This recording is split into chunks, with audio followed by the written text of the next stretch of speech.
60 seconds in a minute, 12 months in a year, and the signed contracts that govern our professional lives. These daily habits are the direct descendants of a civilization that vanished 4,000 years ago. Before 4000 BCE, humans lived in dispersed bands. Most were nomadic hunter-gatherers or members of small farming groups that moved as the seasons or the soil dictated. When the Sumerians finally settled between two rivers in the Middle East, they didn't just build a town. They created the first methods for organizing thousands of strangers into a functioning society. This is Mesopotamia, the land between the Tigris and Euphrates rivers. These waters brought the nutrient-rich silt required for farming, but they also unleashed unpredictable, violent floods that could destroy a settlement in hours. Beyond the riverbanks lay scorching, unlivable deserts. This geography acted as a cage, locking early settlers into the river valley with no easy way to migrate elsewhere. Civilization here wasn't a choice made in comfort. It was a survival strategy forced by the need to conquer a landscape of extreme floods and total aridity. To survive the floods, the Sumerians dug networks of dikes to steer overflow into organized fields. Pairing this controlled water with the plow and the wheel, oxen pulled blades through river silt, preparing vast land tracts for planting far faster than by hand. This combination of irrigation and animal-powered farming created a massive food surplus. For the first time, a human community was producing more than it could consume. Controlling the water and the soil allowed these populations to stay in one place and grow to a scale never seen in the nomadic world. This vast field of excavated foundations was once a ruck. As thousands of people crowded into these urban centers, they created a crisis of scale. In a city of 50,000, it became impossible for a ruler to remember who owned which plot of land, who had paid their taxes, or the grain left in storage. To solve this, they invented cuneiform.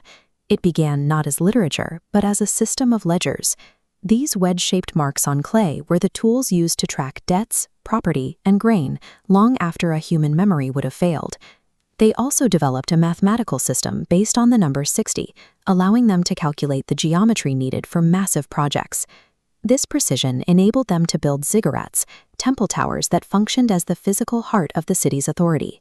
Writing and mathematics were tools required to keep a massive city from falling into administrative chaos. But the same flat plains that made their farming successful left them vulnerable. Mesopotamia lacks natural defensive barriers like mountain ranges or deep forests to slow an approaching enemy. The massive concentrations of grain and wealth inside these cities acted as a magnet for raids from neighboring groups and rival settlements.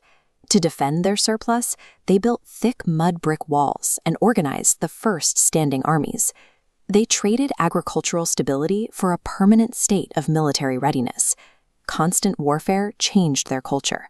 The military commanders who could hold the walls were elevated to the status of divine kings, ruling with absolute power as the protectors of the city. The open geography that allowed their agriculture to flourish also forced them into a resource-draining cycle of perpetual war. While the kings fought for territory, the soil itself was dying. In the heat of the desert, the irrigation water that the Sumerians relied on evaporated quickly, leaving trace amounts of salt behind.